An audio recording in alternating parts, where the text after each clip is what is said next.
Today I'm going to show you how to test a coil pack with basic tools. There's no scan tool required with this method either, so don't worry if you haven't got one. The only tool you will need is about £10 and they're easy to get anywhere in the world. There'll be a link in the description. I shall also show you how to check that the coils are receiving the correct signals from the ECU via the harness, with nothing more complex than a test light. The traditional power balance test, whereby you simply disconnect each cylinder in turn with the engine idling, is very limited, and that test can only tell you which cylinder it is that has the misfire. The test I'm going to show you today puts the ignition system under strain, electrical strain that is, and can be used to find a misfire that only happens under load, which can be a particular problem on turbocharged cars such as this Saab, or newer small capacity high compression engines like the Ford EcoBoosts. I regularly see on forums for cars like that where people are getting misfires under load, but the car's fine at idle or low to moderate load situations like cruising on the motorway. So this test helps you with that situation. In preparation for this test, remove the coils and spark plugs, all of them, and also disconnect the signal wires to the injectors, or pull the fuel pump fuse, so that when we turn the engine over you don't end up washing raw fuel down the bores. Also rig up some kind of remote start mechanism so that you can crank the engine over from under the bonnet, like I can by touching this wire to the positive. This is the coil over plug tester that I'm going to be using. At this end it's shaped to mimic a spark plug so that it can be fitted into the coil in exactly the same way as you would a spark plug.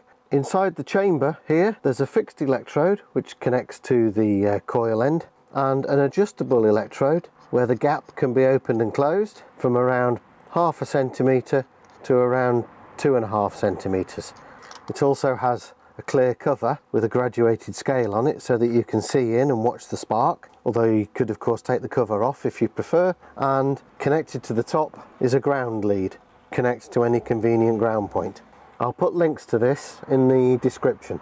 It works on the very simple physics principle discovered by Michael Faraday, that it takes approximately 30 kilovolts in free air at normal atmospheric pressure to produce a spark across 1 centimetre of air. So by varying the gap between the two electrodes, we can get a gauge of how many kilovolts the coil is producing. Typically, most coil over plug units should be able to produce 60 kilovolts, possibly more. In an engine like this, or a high compression EcoBoost type engine, if it can't produce at least 30 kilovolts, then the chances are that that cylinder won't be running at all. If it's only producing 30 to 50 kilovolts, then you're probably all right at idle, maybe even at low speed, but when you put a bit of power on, it suddenly starts to misfire. So let's demonstrate.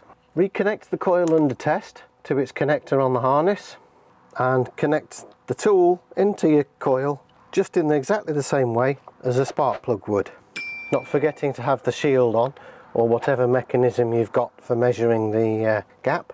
I usually set the gap to start with at 1 centimetre as a baseline. Connect your earth lead to a suitable earth point.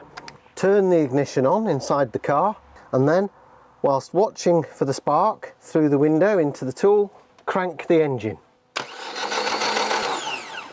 Here coil 3 is, sparking at 1 centimetre.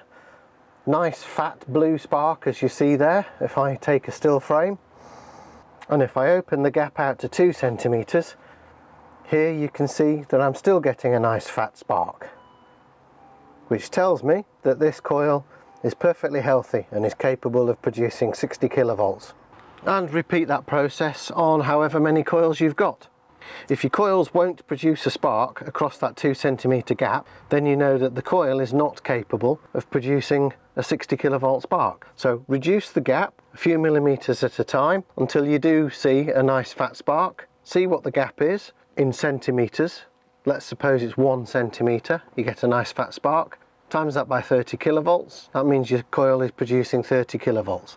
That's not enough in most cases, so you now know that that coil is weak, and if you've been getting a misfire under load, then this coil is probably the cause, or maybe even there might be more coils that are weak as well. So quite a simple process. This is an easy and cheap tool to get. I'll put links in the description for it. You can of course use this test method to test any type of ignition coil on a petrol engine. I've shown you how to use it on coil over plugs, but you can also use it to test single coil systems with a distributor like we used to have back in the 70s and 80s, or twin coil systems, also known as lost spark systems.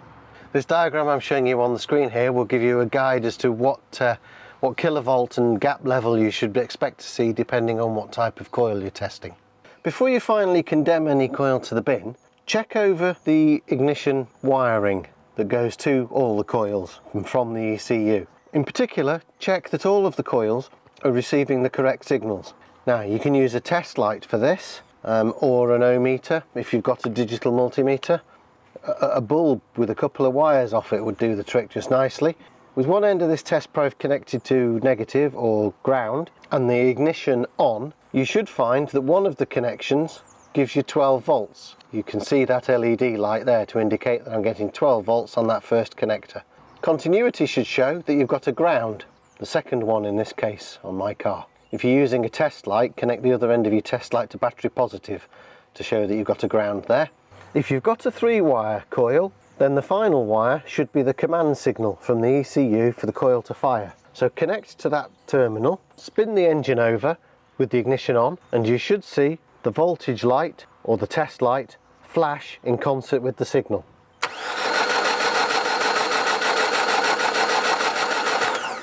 If like me, you've got a 4th wire to your coils, the 4th wire is usually a confirmation signal from the coil back to the ECU that it has fired in accordance with the signal it was given.